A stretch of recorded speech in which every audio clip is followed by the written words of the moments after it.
Hi everyone, I just wanted to briefly go over the next value scale practice that you'll have to do for color pencils. You're in luck in that you are working on page 3. You'll see that on the corner, so you always know what page you're working on. We are getting ready for the memory project, and that will all be your symbols done in your composition on your final paper. But after you're done drawing it, you will actually have to be using color pencil to use value to do some shading and add some value to your work. So what is value? Remember, we went over light and dark. It's that range. It allows you to create kind of three-dimensionality in your work. So when you create those symbols, you want to make sure, like if I chose to do an octopus, that my octopus looks like it has a wide range of values so that it does not look flat. So we're going to start here, your value scale practice. We are just doing exercise 3. I repeat, don't do all these other pencil ones, you're going to be doing too much. So for this week, you're just focusing on exercise 3, which says color pencil, so you'll know that that's the one you're supposed to do. Please do know that if you do not finish this, you will not be able to move on in your modules. So you do need to finish this. It will be done for a completion grade rather than an assignment like the last Elements sketchbook packet. Please do know that I will be taking a grade for points as well once we complete this. That's once we get into our still life unit. So know you want to do this now so that you can move on. So you'll notice this is just a completed value scale. I just wanted to show you how smooth my transitions are. I did use a tissue to kind of smudge some of these values, especially in the lighter areas.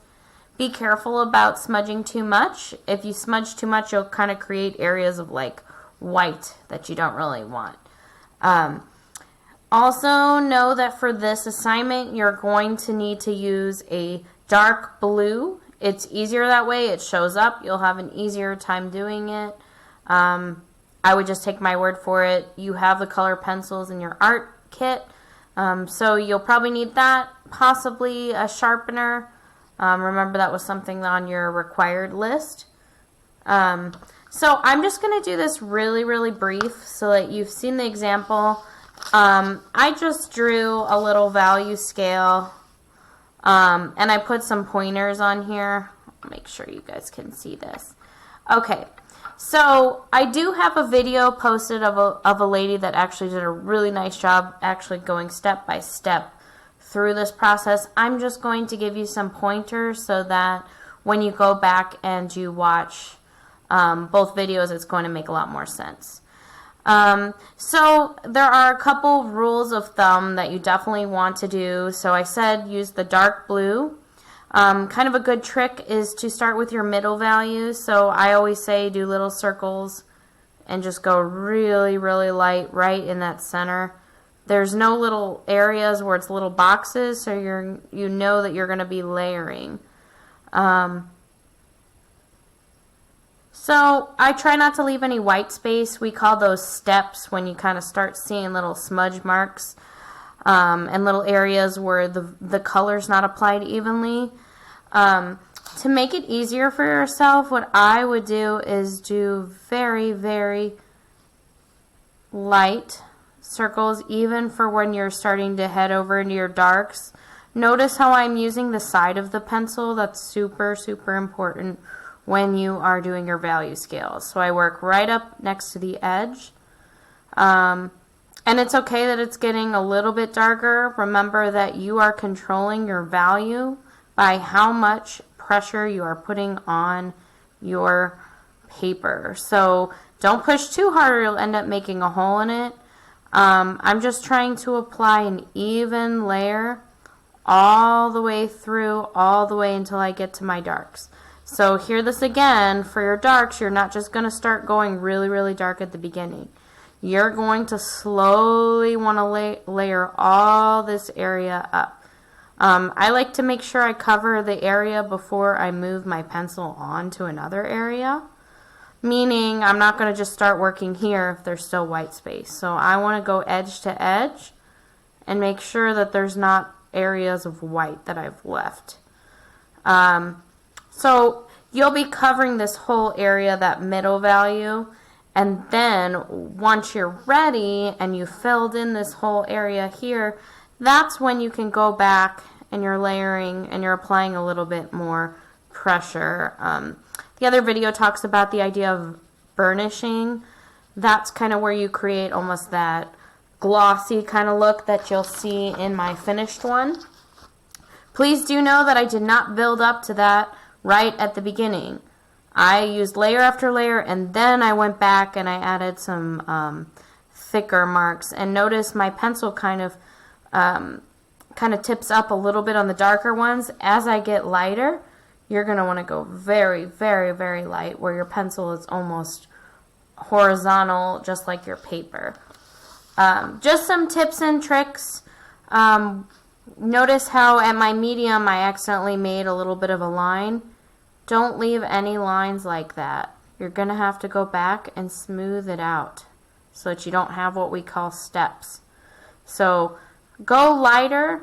You can always layer more. It's not something you can easily erase. I wouldn't suggest use any of your erasers for this. That kneaded eraser, that gray eraser that you had in your kit, I really don't suggest you use that, because when you get to doing the still life, you won't have a clean kneaded eraser. It'll be all blue. So I would not use that kind of eraser for it.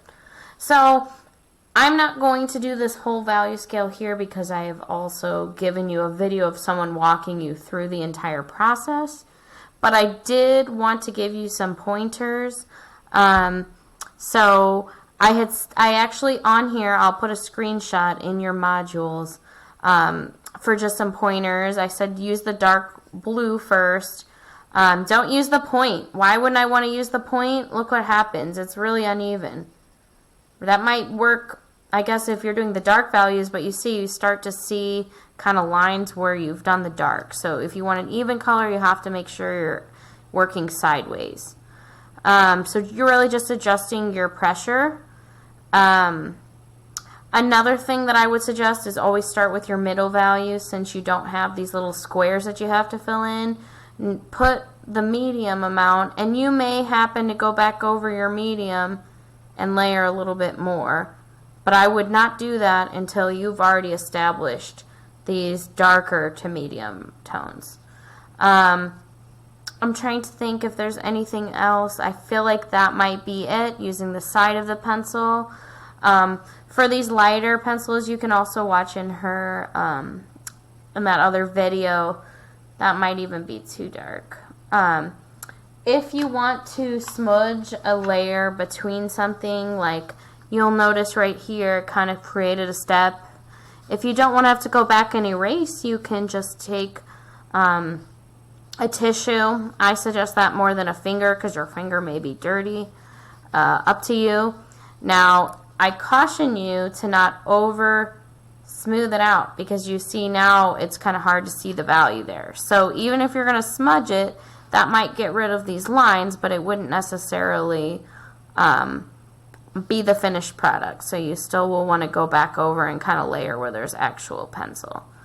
I hope that helps. I've put the pointers here. This is just my tips and tricks. Watch the video for a more detailed view of how to actually create these gradual value scales. I will include this picture just so you can see how wide my values are. So again, you're just doing number 3. If you do more, you're kind of putting way too much energy into something we haven't covered yet. So that is what we're doing before we move on and start the final paper. I hope this helps.